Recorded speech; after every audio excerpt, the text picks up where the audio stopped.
Quand on chausse une pointure à partir du 42, trouver des chaussures à sa taille ressemble à une chasse au trésor. Des magasins physiques où rien n'existe au-dessus du 41, à internet où il n'y a pas tant de choix que ça, c'est encore plus difficile que de trouver des vêtements quand on est grande. Avec les chaussures, pas moyen de tricher comme avec les fringues. Alors où trouver des chaussures en grande taille quand on est une femme? Partie 1, en magasin. Vous êtes plutôt Eram, Bocage, Zara ou encore la Halo Chaussures? Mauvaise nouvelle, quand on chausse plus que du 41, on ne choisit plus ses enseignes, on se contente de ce qu'il y a. La majorité de ces enseignes ne proposent rien du tout à partir du 41, et idem en supermarché. Mais certaines marques font exception, ce sont souvent des marques des pays allemands, scandinaves, là où les femmes sont en général plus grandes. Si vous faites du 42, vous avez déjà un peu plus de chances de trouver. Au-delà, les choses se compliquent. Certaines enseignes proposent quelques modèles en 42, par exemple c'est le cas de la Halo Chaussures, avec un étiquetage assez intelligent qui permet de savoir directement quel modèle existe en quelle taille. C'est la même chose pour Gémeaux aussi, et j'en ai aussi vu quelques-unes chez New Yorker.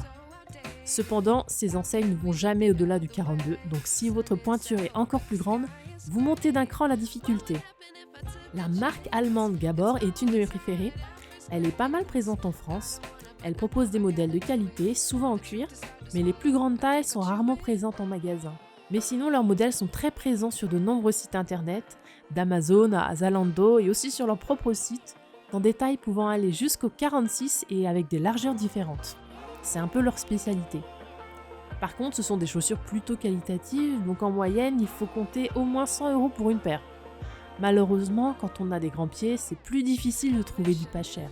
Et également, ce sont des chaussures plutôt classiques, voire pour certaines un peu vieillottes, il faut fouiller. Et le rayon homme dans tout ça. J'ai déjà acheté des chaussures hommes, mais c'est toujours le même problème pour moi, c'est que j'ai les pieds fins, et les chaussures pour hommes sont généralement trop larges pour moi. Mais si vous aviez les pieds larges, peut-être que ça peut être une solution, à condition de trouver un modèle qui vous plaît dans ce rayon évidemment. Les chaussures de sport. Enfin des bonnes nouvelles. Côté sport, les choses s'améliorent ces dernières années. Pendant longtemps, les modèles sportifs étaient très genrés, autant dans la mode que dans les designs. Le rose et les paillettes pour les filles, les designs agressifs et flashy pour les garçons. Mais ces dernières années ont vu l'explosion des modèles et des styles. Le rayon femme propose toujours nettement moins de choix de taille que le rayon homme. Donc certains modèles restent toujours inaccessibles aux grands pieds féminins. Mais la grande différence, c'est d'une part l'apparition de modèles mixtes, qui bénéficient donc de tout l'éventail des tailles, et aussi une plus grande variété dans les modèles hommes, qui ont vu apparaître plus de couleurs, plus de fantaisie. Ce qui veut dire qu'en résumé, on peut désormais acheter un modèle mixte ou un modèle homme sans que ce soit visuellement trop masculin. Et la structure souple des baskets permet de s'adapter très facilement à différentes formes de pieds. Partie 2, sur Internet.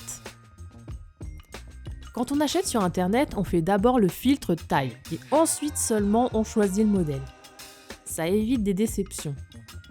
Bien souvent, au moment d'appliquer le filtre, tous les jolis modèles disparaissent et ne restent le plus souvent que des baskets ou quasiment que des baskets. Malgré tout, on peut quand même trouver des choses quand on sait où chercher.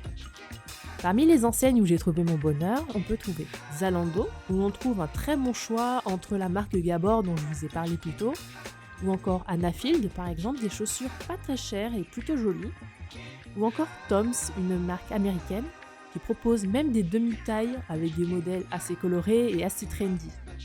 Je ne vous conseille pas d'acheter directement sur le site de la marque Toms car les retours sont payants, je me suis déjà fait avoir.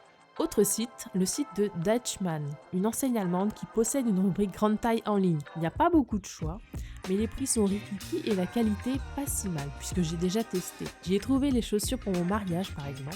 Également le site de La Redoute. Depuis toujours, La Redoute propose des chaussures en grande taille. Mon père chausse du 50, oui, et il y trouvait son bonheur quand j'étais petite. Bref, sur ce site, vous trouverez toujours un petit choix. Bien entendu, d'autres sites existent, mais ceux-là, je les ai testés et approuvés. J'ai déjà acheté des chaussures chez eux et dont je suis contente. Amazon ne propose pas grand-chose. Mention spéciale à ASOS, que je n'ai pas testé mais qui gagne la palme du site le plus confus, avec un vrai bazar dans le filtre des tailles. Si vous connaissez d'autres enseignes, n'hésitez pas à me les signaler en commentaire. Partie 3, trucs et astuces. Lorsque vous voyez une chaussure sur internet ou en démonstration, en général c'est une petite taille qui est montrée. Entre une taille 36 et une taille 44, il y a 6 cm de différence. Parfois la chaussure change complètement d'allure en grande taille. C'est notamment valable sur internet où on ne voit pas la chaussure avant de l'acheter, donc on peut avoir des surprises à l'ouverture de la boîte. Si vous souhaitez gommer le fait que vous avez des grands pieds, préférez les chaussures à talons, même un petit talon, comme les bottines par exemple. Visuellement, c'est beaucoup plus harmonieux, c'est moins flagrant que sur des chaussures plates du type Converse ou sur des bottes plates. Parfois, les chaussures grande taille sont pensées pour des personnes aux mollets forts ou aux pieds larges. Si ce n'est pas votre cas, lisez bien le descriptif. Souvent, c'est indiqué soit dans le nom du produit, avec des termes comme wide fit. On en parle moins, mais quand on a des grands pieds, on a aussi envie de chaussettes et de chaussons. Pour ma part, je me sers au rayon homme pour les deux. Certes, c'est plus difficile de trouver des chaussettes amusantes ou girly, mais vous l'aurez compris désormais, avoir des grands pieds, ça signifie qu'on a de toute façon moins de choix. Actuellement, j'ai acheté mes chaussons, toujours au modèle homme, sur la Pantoufle du Berry, une entreprise française qui les fabrique en 100% laine de manière artisanale. On peut les personnaliser et ils sont super chauds et super solides. Donc vraiment, je vous conseille ce site. Merci à tous d'avoir suivi cette vidéo. Si jamais vous avez des questions, n'hésitez pas à commenter cette vidéo et dans tous les cas, un petit like et un petit abonnement, ça fait toujours plaisir. Merci, à bientôt!